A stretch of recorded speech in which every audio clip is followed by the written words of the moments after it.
چلیے خوش آمدید تکرار میں صنم کے ساتھ تکرار. آج تکرار میں ہمارے مہمان ڈاکٹر شفیع حلقہ انتخاب بیرو سے پی ڈی پی کے ایم ایل اے رہ چکے ہیں اور بیرو سے 2 بار الیکشن بھی لڑے ہیں.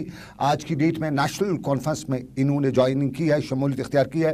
ان سے بات چیت کا سلسلہ جاری رہے گا, تکرار جاری رہے گی. ڈاکٹر شفیع صاحب, نیشنل کانفرنس میں آپ نے جوائن کیا, وجہ کیا رہی؟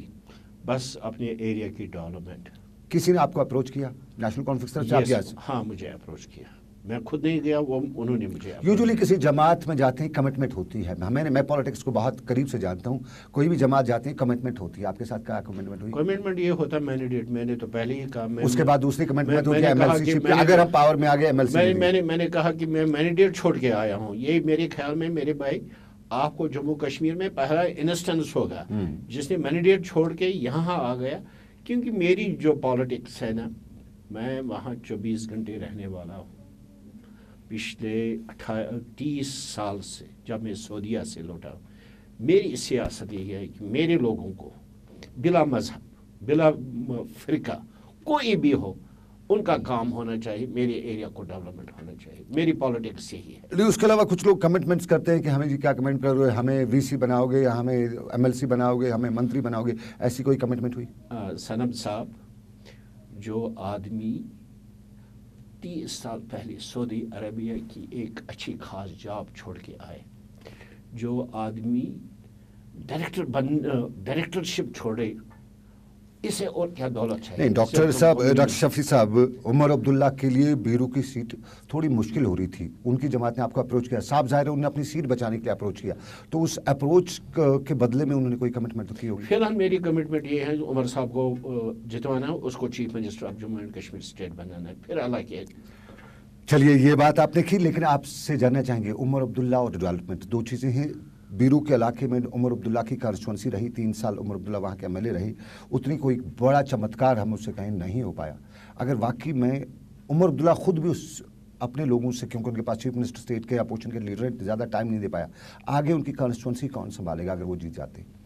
وہ تو عمر صاحب خود ڈیسائیڈ کریں گے. ان کو دیکھنا ہے کہ کون شخص ہے جس کو کہ بیروا کا پورا پتہ ہے, کس کو پوٹینشیلٹی ہے وہاں پر. وہ تو میں تو اس معاملے میں کچھ نہیں کہہ سکتا ہوں.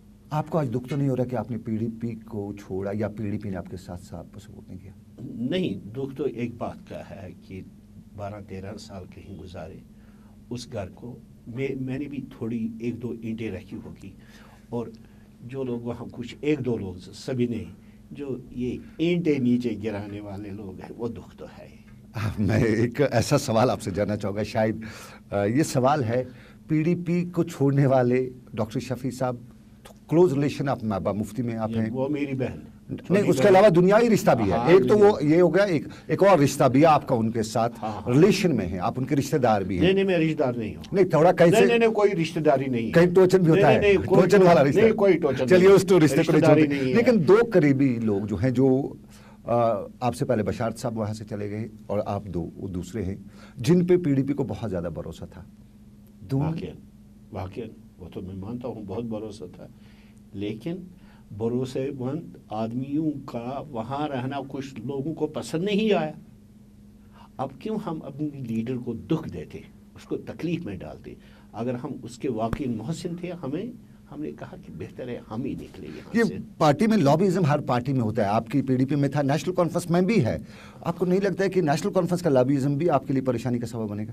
نہیں, یہاں سے آپ کی نیت صاف ہونی چاہیے, کوئی آپ کو تکلیف نہیں دے. اب پی ڈی پی میں 1-2 آدمیوں نے مجھے بہت ہی تکلیف دینے کی جو برداشت سے باہر تھے, وہ تو, لیکن اللہ نے دیکھو کتنا بڑا راستہ میرے لیے کھولا. جی, اپنی نیت صاف ہونی چاہیے. اوپر ہے نا, اللہ تعالیٰ اوپر ہے, پروردگار ہے, وہ ارحم الراحمین ہے. ڈاکٹر صاحب آپ نے نیشنل کانفرنس جوائن کی. نیشنل کانفرنس پچھلے اس دنوں کی سیاست میں, خاص طور پہ جماعت اسلامی کی جو حالات بنے ہوئے, اس حوالے سے پی ڈی پی بڑی آؤٹ کرائی مچا رکھی ہے, لیکن نیشنل کانفرنس بہت خاموش اس پہ دکھائی دے رہی ہے. نہیں, یہ تو دیکھیے, جہاں تک کہ جماعت اسلامی کا تعلق ہے, کیونکہ میں اس ایریا سے آ رہا ہوں. ہاں, آپ کے ایریا میں, تبھی میں نے سوال کیا آپ سے. نیشنل کانفرنس ہمیشہ آئیڈیالوجیکل ڈفرینسز ہے, وہ تو میں نہیں کہہ سکتا ہوں. وہ پی ڈی پی کو بھی ہے. پی ڈی پی نے تو آر ایس ایس کے ساتھ ہاتھ دیا, تو وہاں تو بالکل کنٹراسٹ ہی ہوا نا. نیشنل کانفرنس نے ایسا نہیں کیا, لیکن P D P national conference نے بھی آواز اٹھائی. آپ دیکھیے عمر صاحب کا کل کا بیان, جب میں نے جوائن کیا تو اس نے زیادہ تقریر اسی پر. کل فاروق صاحب نے کھل کے کہا ہاں یہ ہم سبوں کا مسئلہ ہے, یہ پی ڈی پی کا ہی مسئلہ نہیں ہے, یہ نیشنل کانفرنس, یہ سب کشمیریوں کا مسئلہ ہے. آج جماعت اسلامی پر بین, کل کسی اور پر. یہ جو ایک گورنمنٹ آف انڈیا کی طرف سے ہمارا اسالٹ ہو رہا ہے, ایجوکیشنل اسالٹ ہو رہا ہے, اکانومیکل اسالٹ ہو رہا ہے, کلچرل اسالٹ ہو رہا ہے, میرے خیال میں ہم سب لوگوں کو اس اسالٹ کے خلاف آواز اٹھانی چاہیے. اور جو میں دیکھتا ہوں کہ اگر انہوں نے اننت ناگ میں کیا, نیشنل کانفرنس نے ہر ایک ڈسٹرکٹ ہیڈ کوارٹر, آپ کے کپوارہ میں جو نیشنل کانفرنس نے ریلی نکالی, اسلام آباد میں, اننت ناگ میں نکالی, سری نگر میں نکالی, ہر جگہ نکالی. لیکن اب تک کی ریلیز میں ہم نے دیکھا 370 ہی پریارٹی پہ رہا, نیشنل کانفرنس نے رکھا, جماعتی اس کا مدعا نہیں, جماعت اسلامی کا بھی. جماعتی کل تو میرے خیال میں پہلی بار اگر کسی سیاسی شخصیت نے محترم یاسین ملک کے بارے میں بولا, وہ تو فاروق صاحب نے ہی بولا. ڈاکٹر صاحب ایک سوال جو ہے, آپ لوگ کہتے ہیں اسالٹ ہو رہا ہے اکانومی پہ, ایجوکیشن پہ, یہاں کے ریسورسز پہ ہی ہو رہا ہے, اس کا مقابلہ کرنے کے لیے ریجنل پارٹیز کو اکٹھا ہونا چاہیے. کیا آپ یہ ایک گولڈن اپرچونٹی ہے کشمیریوں کے لیے, ایک پارٹی کو فل مینڈیٹ دینا, یا ایک پارٹی کو فل مینڈیٹ دیں یا ان دو پارٹی کو مل جائے؟ پہلے ایک پارٹی کو فل مینڈیٹ, کیونکہ یہ جو کھچڑی بنتی ہے نا, ان کے اپنے پرابلمز ہوتے ہیں. اس وقت میرے خیال میں کشمیر میں جو لوگوں کے لیے سب سے بڑا چیلنج ہے, ان کو ایک پارٹی کو مینڈیٹ دینا چاہیے, ون پارٹی, سنگل پارٹی. چلیے آپ نے بات کی, لاسٹ پہ ایک سوال, یہاں پہ جتنے بھی لوگ اب ہیں وہ اپنی اپنی دکان کھول رہے ہیں, سیاسی دکان.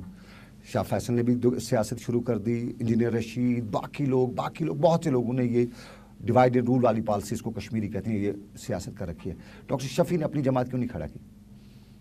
میں تو ان میں سے نہیں ہوں ڈیوائڈ اینڈ رول. میں نے پہلے ہی کہا کہ میری مشن ڈفرینٹ ہے. ان کا کیا ہے وہ جانے, اور جو ان کے آقا ہے وہ جانے. میں تو کسی جماعت میں بھی جا سکتا تھا. آپ کسی جماعت میں کسی بھی جماعت, لیکن میں نے اس جماعت کا وہاں شمولیت کی جس کی ایک ہسٹری ہے, اور وہ ہسٹری ہمیں ایکسیپٹ کرنی چاہیے.